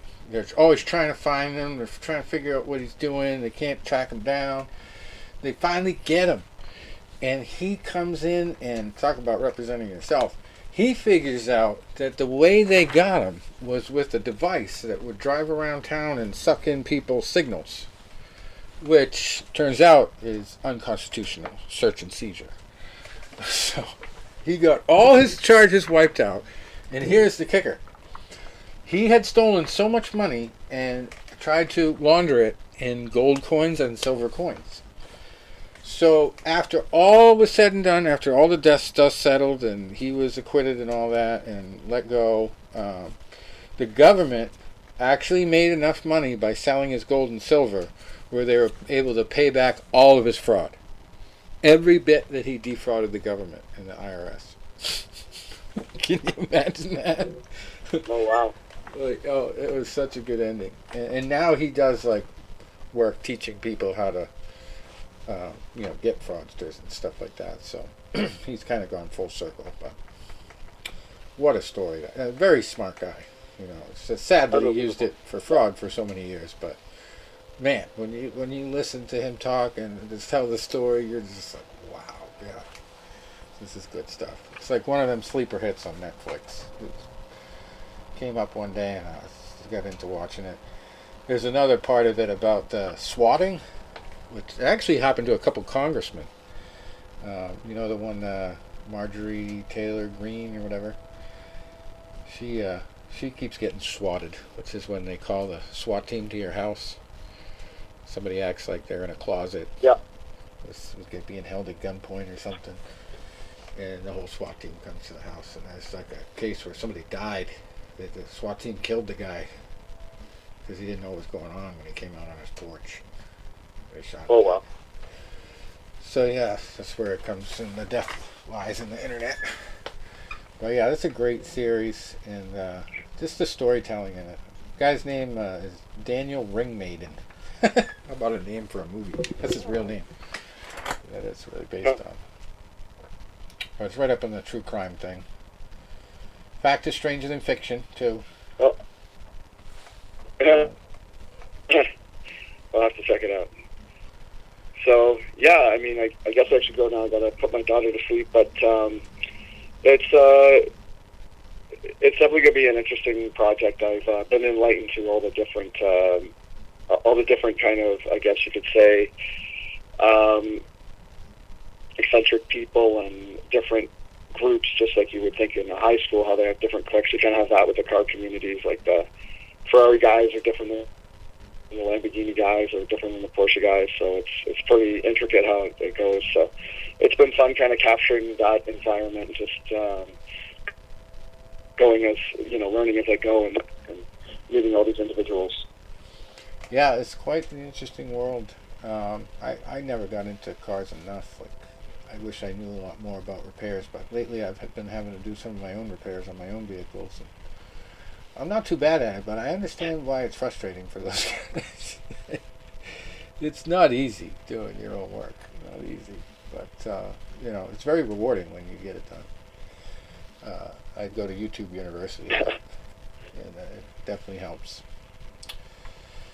But yeah, all right. Well, we will catch up another time. I'm sure we'll keep in touch. I'll send you that link, and awesome talking to you, and definitely would love to work together on something in the future.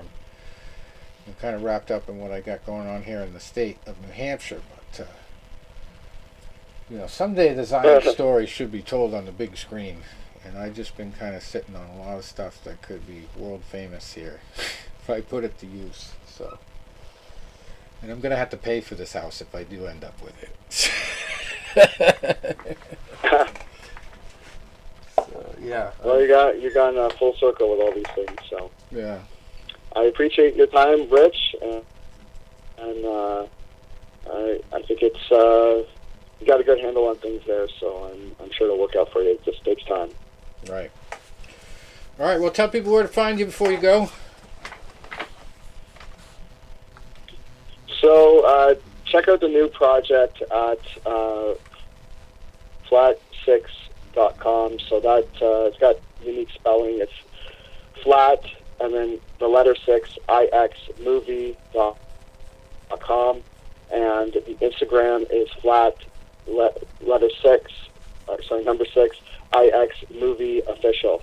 And if you want to just go to my main website, it's jameshorgot.com, and you should be able to get all the latest stuff going on there. Awesome. Well, thanks for hanging out with us, and we'll keep in touch. Awesome, will do. I'm looking forward to it. All right. All right, take care and have a great evening, guys. You too. Thank you. All right, we still got the boys on the line. Tony? Oh, he gone. All right. I was on mute because I had background noise. Oh, there he is. I think I disconnected with Tone at some point. Oh, well, we kind of went over the time on the interview anyway. And we actually had more boxing than MMA going on. So, I guess maybe we'll hit the big fights. I don't know about what's going on. I've been kind of in a blur with all this legal stuff, but the other big news today is Jake Paul, of course, has to butt his nose into the fray. And he's got a new contract with the PFL, plus he wants to do a boxing match with Nate Diaz as part of this transition to MMA. And this kind of made my eyebrows raise because, we've been saying this since day one of the boxing and MMA debate, me and you. We've been through this for over a decade. You can't decide which is the better sport and the athlete until you get a boxer to come over and do a boxing match and an MMA fight. Right? So smart move by Jake Paul. I don't know if it's smart to pick Nate Diaz for that move, but apparently Nate thought the contract was good to go, and then Jake says he withdrew. So I don't know what the status of it is now, but if it makes dollars, it makes sense. So we'll see. Yeah, that's the big news of the day. And then, of course, we had some craziness in the boxing world. We had Tank Davis get arrested for a domestic violence dispute during the break. What else do we have? Another big boxing story. How's that little Texas fight for this weekend? Fights That's with, still a go? oh, Tank? Yeah, Tank's still fighting. Okay. It's If I get home in time, I'm going to try to get it 'cause I want to see Boots Dennis fight, but I got an appearance on Saturday evening. you doing the Phillies fan thing or something else? Yeah, it's one young man I know that they never thought he was going to make it to 40, and he did. He was the first Down syndrome patient to have a heart-liver transplant a couple years ago, and really long road to recovery. He's doing well. I saw him a few months ago at one of my appearances. I surprised him at one of his book signings, and I showed up normal, but I had the outfit on underneath, and then I kind of, showed up, did the whole thing, and then his mom, invited me to his 40th birthday, which they never thought he was going to live to see. So I'm doing that Saturday, and so if I get a chance, I'd like to, not so much for the Tank Davis fight, but for the Jerron Ennis fight, because Boots he's a can't miss fighter right now. Yeah. He's a guy. It's like, he's so fun to watch. Yeah, he's the one fighter I wouldn't bet against. I'm finally on the DraftKings sportsbook. Okay, and I had some very good luck. My first series of bets. You're gonna love this one. So the Raiders game last week went almost to overtime, right? And I needed like a big play from Hopkins. Yeah, not Hopkins. Who's the guy that?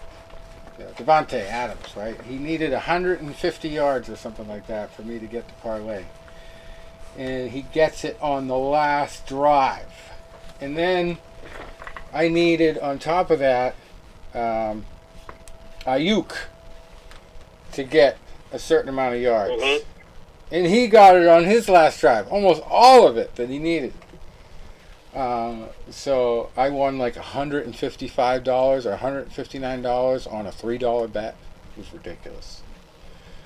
Wow. So I found out the secret, and I had seen this, and somebody else put out a video on it on Facebook talking about live betting. And I was like, what is he talking about live betting? So I looked into it, and I actually got one of my bets on that game. In the middle of the game, I picked it, and it was already halfway won. So I think it was like Christian McCaffrey needed 100 yards rushing and a touchdown. And then there was another side of it from the other team. And I basically already had Christian McCaffrey's yardage, and I got the bet at astronomical odds.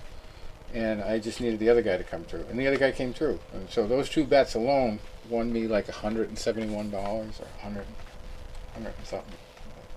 180, something like that. Crazy. I'll say I'm in It's like cheating. I'm in a 2-week fantasy league championship, and it's a new league that I'm in because I got thrown out of my league last year. So I'm in this two-week fantasy championship, and so you're going to the cumulative scores over weeks 1 and 2. Well, of course, last week I didn't have Brandon Ayuk in my lineup. He would have helped me a lot. I didn't have Jamal Williams in my lineup. Would have helped me a lot. So going into Monday night of week 1, I was up by 20-some points. Obviously, those scores would carry over into week, second week, week 18.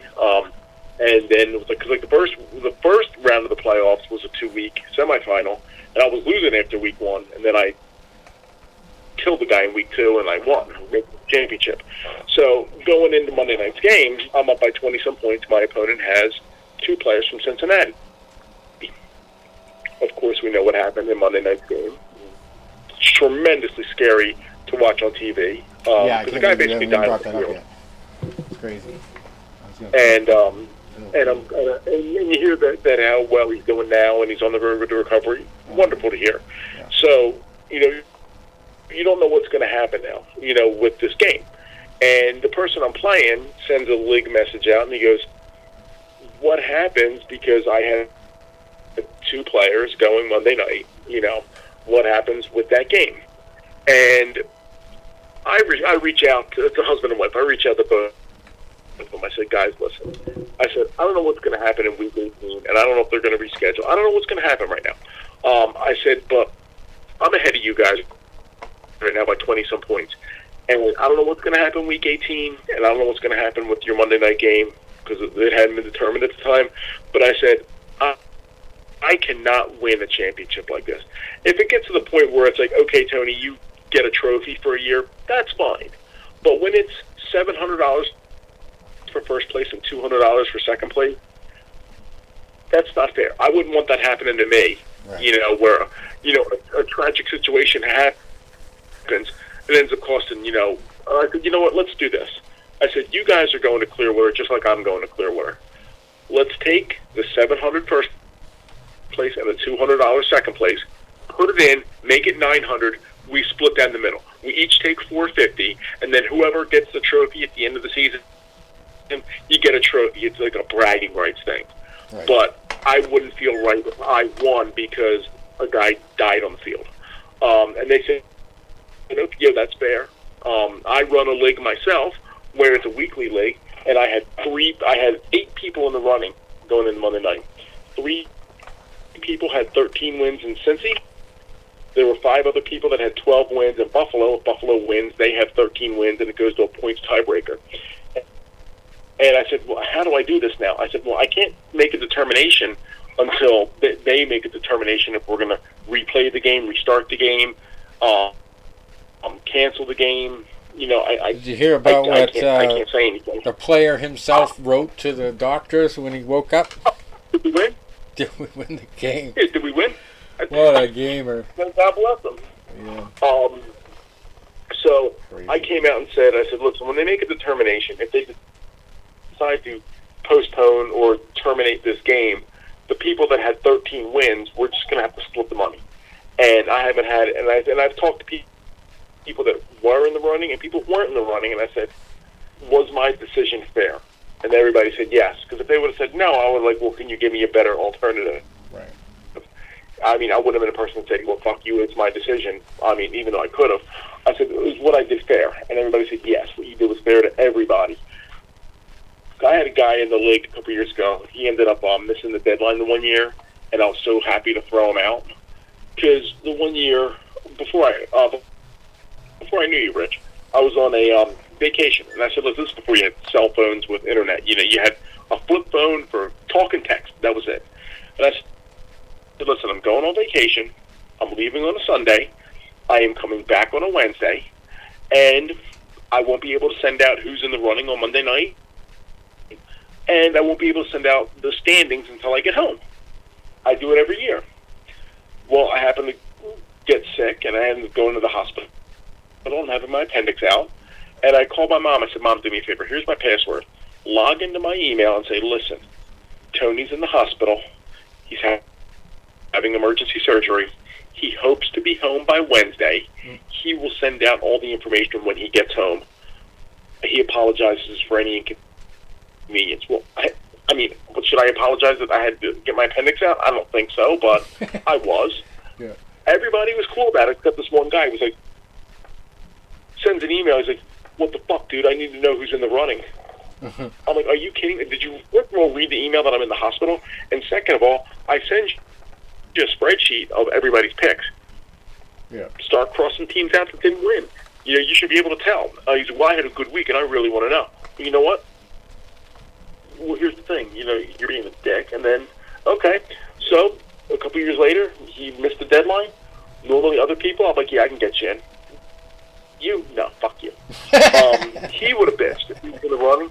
He would have been like, "Well, it's not fair that I had the most leads, Yeah. whatever." Well, there were two other people. Although this Like, that's screwed, situation you know? is entirely unprecedented, with the game being not even decided whether they're going to continue or not, and that the fact that they stopped it in the middle of it. But betting sports books have a rule in place, even the fantasy on FanDuel, because I wasn't doing it on DraftKings, but I was on FanDuel for that game. And I was winning a little bit of money, but they stopped it. And then supposedly the rule is after 2 days, if the game is not played, then you get refunds on everything automatically. That's written right into the laws, the rules, all of that shit. So just so you know, if for any reason any professional game that happens in, or if it gets canceled in the middle of it for any reason, and they don't replay it within 2 days, you get your money back. So I ended up having like $75 on the line for that game. I tried every bet possible. I was hedging my bets. I got into like, there are so many different options that you can bet on, and there's the one thing that really piqued my interest was the winning margin. Yeah, I missed it by like 3 points the first time I made a bet on it when I found it. But then I started looking at it like from anywhere from 1 to 7 points and 7 to 14 points. There's always like really good odds that if you bet every one of them a certain amount, eventually one of them's going to hit and you're going to cover all of them. So I was like, oh shit, I should do a little bit of this, a little bit of that, put some money here. And just little bets, like I have never put in more than $30 at a time. And like those 2 parlays that I won pretty much put me over the top for everything that I put in. I put $100 right into my PayPal account. Never put any of it back. And then I got all the stuff already in place for now Sunday instead of the Monday game. I took all those bets from this Monday game and I put them into different stuff on Sunday. I even can bet on what team Derek Carr is going to end up with next year. Can you believe that shit? Wow. I put money on that. I put money on Denver. Well, you want to bet on what team Carson Wentz is going to end up on next year, because he's going too. Yeah. I put it on Denver because Russell is doing so horrible there. Oh my God! Maybe it's amazing that I've made it to the final, because the 2 quarterbacks I drafted this year were Russell Wilson and Carson Wentz. Oh Jesus! But yeah, I told you. You saw it in the Iceman Scully post about DeMar Hamilton's injury. It actually happened either my junior or senior year in high school. I think it might have been my senior year.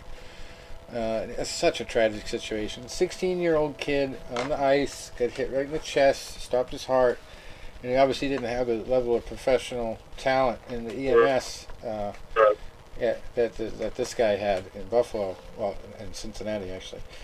But they had talked about it too, the NFL side of it, where they have an emergency action plan that they rehearse and they put into place before every game, and they go over it.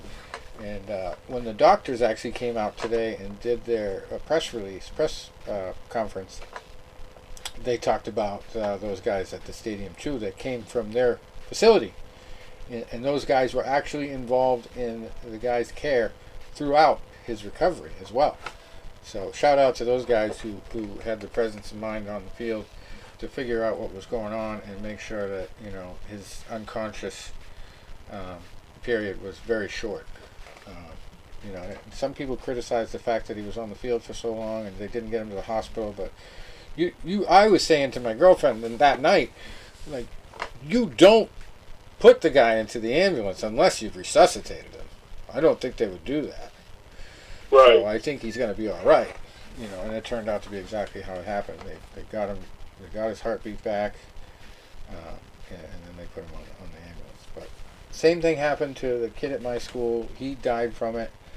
And I ended up working at the cemetery, actually, where he was buried. And his brother would show up quite a bit, visiting his grave and stuff. His brother was in one of my classes, but I didn't know the kid personally.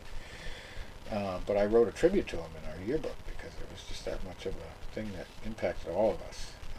much the same way this guy, even though he didn't die. Yeah. And one thing that I wanted to mention on the show, it's kind of like a cruel but true thought, but as tragic as this thing is, and as much attention as it's gotten for the good things like his charity and stuff like that, and for the safety of players, I really wish there was this much of an outcry when their actual fighters, in boxing especially, die every year. Every year somebody dies. And Yeah. I don't think any one of them has gotten the kind of attention this guy has gotten, who almost died, just because it was an NFL game. I've watched a lot of fights over the years, and there was some that like will always stick out in my mind. I was 6 years old when the Ray Mancini Duke Kim fight happened. I remember watching it with my parents. I remember watching that fight with my dad. It was like a Saturday afternoon fight, and you look back at it now, and that was a rare fight where both fighters were going back and forth. Like usually, you'll see a death happen, a fatality happen, when one fighter is just taking a sustained beating over and over and over and over. This fight was a back and forth fight between Mancini and Kim, and then Mancini just happened to catch him in the 14th round. Kim walked right into a right hand or a left hook right hand, and he went down. And they said like that punch actually like severed something in his brain. But most of your situations are your sustained beatings, and I remember obviously I always bring up the Jimmy Garcia, Gabriel Orellas fight when Garcia's cornerman was slapping him as he was taking sustained beating. I remember Levander Johnson, when he passed away. I remember that fight. There was one. There was a couple other ones. I was talking to my friend about him today. There was a kid, Bobby Tomasello. I was watching that one night. It was a bar. He was fighting this kid from Ghana, and you could tell the Ghana fighter was really getting to him pretty good. It was a fight that should have been stopped around the 8th or 9th round. Tomasello went the full 10, and they called it a draw, even though he definitely should have lost on the cards. But the fact that they didn't stop the fight, he ended up, dying from that. Pritchard Colon, what saved his life was the corner acted like they thought it was the 10th round was over when it was the 9th round, and they cut his glove to buy him more time, and they ended up disqualifying him for it. Because if he would have went out for a 10th round, he would have died. I mean, thankfully he survived. And the other one that I was thinking a lot about recently was a fight about 3 years ago, because it was pre-pandemic, if I'm not mistaken. So I think it was 2019. They're having a fight. It was on ESPN, and Buddy McGirt had a fighter. I forget if he was from Russia or Kazakhstan or one of those countries, one of those like Eastern Bloc countries, and he was starting to take a pretty good beating as the fight was progressing. And I remember going into the final round, which I think was the 12th round, either 10th or 12th. I'm pretty sure it was 12th. And Buddy was a good trainer, and he knew when to stop a fight. And Buddy says, "Listen, I'm stopping this fight." And the fighter said, "No, no, no." And I remember Buddy saying, "I'm not asking you. I'm telling you. I'm stopping this fight." And Buddy stopped the fight. And then they were walking the fighter out of the ring. And I apologize, I don't remember his name off the top of my head. And as he was walking, he started kicking with his one leg, like involuntarily kicking. Yeah. And they're walking him back to the dressing room, and he kept kicking. So they reel out a stretcher, and he's sitting on the stretcher, but his one leg keeps kicking. And then next thing you know, he's lying down on the stretcher. I saw that's the same thing that happened to DeMar.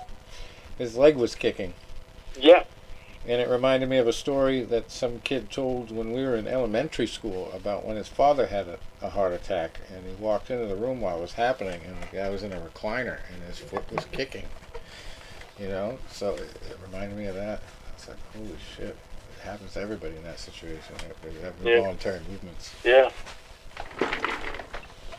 But and I guess boxing doesn't, get the, because it doesn't have the mainstream like it really used to.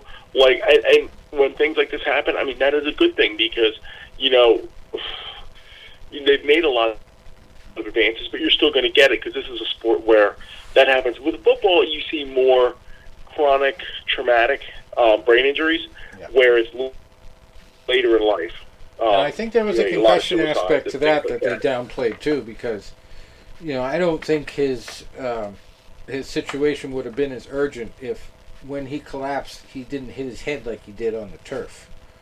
If you watch the video, like they've shown it 100 times, Right. he doesn't really take a hit when he does the collision. He takes it more to the chest there. It might be like a little bit of glancing to the face mask, but no real helmet-to-helmet action there. Where he really hits his head is when They said what he the fell back cause of it and was. slammed his head into the back of the turf, back of his head into the turf, Well, and that they kills said people. Like that killed a famous actress a few years ago. Kill you more. Just hitting her head on the ice. That would kill you more for but that would kill you more for like a brain bleed. What happened? No, I know, but I'm saying that the the concussion that he got from that fall made the heart attack situation worse, because it was probably harder to his body to fight it off, because he had probably knocked himself out on top of that with a little bit of brain smack. Well, one of the things I was reading, and it was really interesting. They said, because sometimes this will happen in baseball if a person gets hit with a line drive to the chest, or hockey, a slap shot. Yeah, that's what happened to the kid. But they said, here's how rare it is. They said, here's how rare it is. They said, you know how long 1 second is, right? 1 second is not a long period of time. Now, it's 1/220th of a second. Jeez. Is when the heart is in that exact position where it's that vulnerable. And there's one spot in that chest area that might be the size of a dime. You need to hit that spot that's about the size of a dime in the exact time period of 1/220th of a second. So you got to hit a dime in a millisecond. And that's what happened here. He was able to make that collision and impact that chest above his heart in that 1/220th of a second. And that's why he went into cardiac arrest. And I'll be totally honest with you. I didn't know. I mean, I knew what a heart attack is. I didn't know what cardiac arrest was until a couple days ago. I mean, you hear people died cardiac arrest. In my mind, he had a heart attack. Yeah. And I remember 20-some years ago when the wrestler Owen Hart died, and he fell, 80 feet from they were going to lower him to the ring, and the thing broke or it released, and he fell 80 feet, and he hit the ropes. That was a bad one. And he fell back into the ring, and it actually severed his aorta. And they said he died of cardiac arrest. I said, what do you mean died of cardiac arrest? What was he seeing that he was falling and have a heart attack? And they said, no, cardiac arrest is when your body gets a sudden, knocked out of electrical rhythm, and it stops beating. Because when you have a heart attack, your body's trying to fight it off. You're trying to, fight through that blockage. Yeah. Where the cardiac arrest is where your heart stops beating, and you almost immediately stop breathing. And that's why then you go into, brain damage and all that. But, yeah. I learned that 3 days ago, or 2 days ago. I kind of had it figured out before it happened that it was going to take at least a couple days for them to stabilize him and get him conscious again. But, yeah, it's amazing to me that they got him not only conscious, but they still got the breath tube in, so he can't talk physically, but he's conscious. And I knew that when my father had his situation and they had him on the ventilator, they pretty much explained it to me you can't be conscious with a ventilator. It's too painful. So they have to sedate him. And I just wonder if they treated this guy differently because all the money and the people pulling for him. And, back to these NFL players, going to get the top of the line care. I wonder if they treated him differently in that situation, or if maybe he wasn't ventilated, they just put an air tube down that's different. I don't know how it was handled, but I thought the best chance of them losing him was if he was put on a ventilator, like that happened in all the COVID cases. But I don't know. Maybe they've moved on from that, or maybe they use different stuff when it's a cardiac issue. I'm not sure. But obviously, he's a very lucky man. The doctors told him when he asked if he won the game that you won the game of life. Yeah. So that's classic. The fact is stranger than fiction right there. But anyway, we got to get through the boxing. We don't have any MMA until next week, so we can save that for next week. And we got a hell of a lineup here in Washington State. It's a weird place for this kind of lineup, but yep, that's where it all is. Number 3 in the world, Gervonta Davis, Tank, fresh off his arrest, coming in undefeated at 27-0. And I got my money on my boy, Hector Luis Garcia. He's undefeated with about half as many fights, 16-0. But, you got to go with the odds. I think he's like plus 1,000. So I put a little bit of money on that. And I didn't touch Jaron Ennis's opponent because his name is Karen. No. He's got a loss. And for an IBF interim world welterweight title, and Jaron Ennis is looking for win number 30. He's 29-0. He's got 1 no contest in those last 6. But IBF interim world welterweight title, I don't think Jerome's going to screw this up. Boots has got this. And then they got Rashidi Ellis. He's number 12 in the world at welterweight, fighting Royman Villa, who's 25-1. Ellis 24-0. And we got Boo Boo Demetrius Andrade. I don't know how you pronounce that, so it's always different for everybody. I always say Andrade. That's just how it sounds. He's 31-0, fighting Demond Nicholson. Basically, Demon with a D at the end.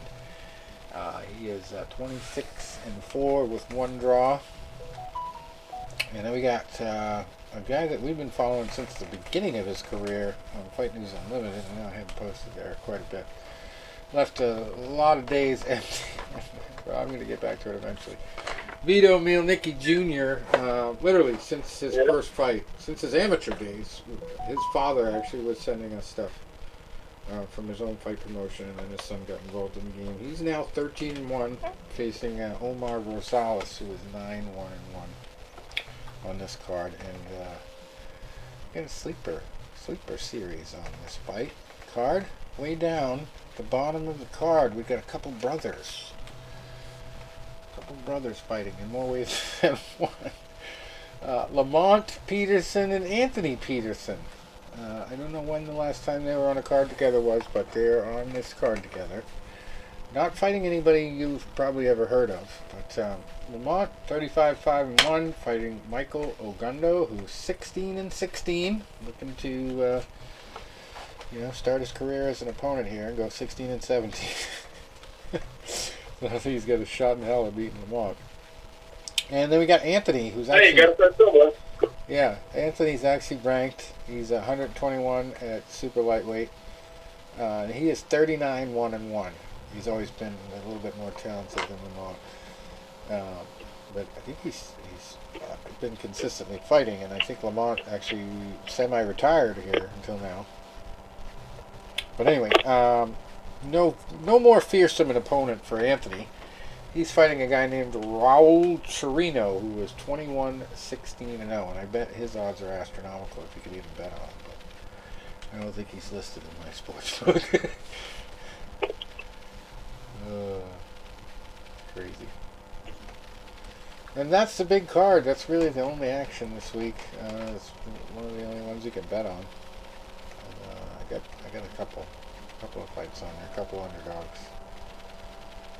I don't understand why people even bet the minus ones. Like, you have to bet so much money to make money. I know I might lose it, but I'm going to put the money on the over 1,000, plus 1,000 stuff, and just hope it pays off. Sometimes, if you do the educated ones, where there's a better possibility than the ones that they put up there knowing nobody's going to get it. You can definitely make money that way. I don't have the kind of change to be making these like $1,000 bets on a minus 250. I don't know, I went right past the the traditional over/under, who's going to win by the spread bullshit. Like, I don't bet on that because those odds are like so low. Like, the best you can get is like a plus 100 or plus 200, and that has to be like a big underdog. So I stay away from that. Yeah, I'm a new gambler here. I'm acting like I'm a professional. I'm sure I just stumbled on a couple good bets. But yeah, the key is you just put little amounts of money on them. You bet all the ones that could possibly pay off, and you pray for a miracle. I got one last week. He ended up being like $182 on 2 bets. Wow. Anyway, I guess that's it for us. We're already into 11. We're past our bedtimes. Psychic Tom should have told me this was going to be a late show. His crystal ball told me to get off the show an hour ago. Yeah. All right, so next week we'll catch up on the results. And Godspeed to number 3. Sure, they're going to be doing tributes all over the NFL. It's going to be an exciting week to watch football. We've got Saturday and Sunday games too. I got to go spend my money now on FanDuel where I left off. They gave me my refund. All right, till next week. All right. See you, man. Stop by. Thank you to James Hergott, and go check out his stuff. And look at ZionSucks.com this weekend. It's going to be a big scoop I'm going to be putting out there. All right, adios.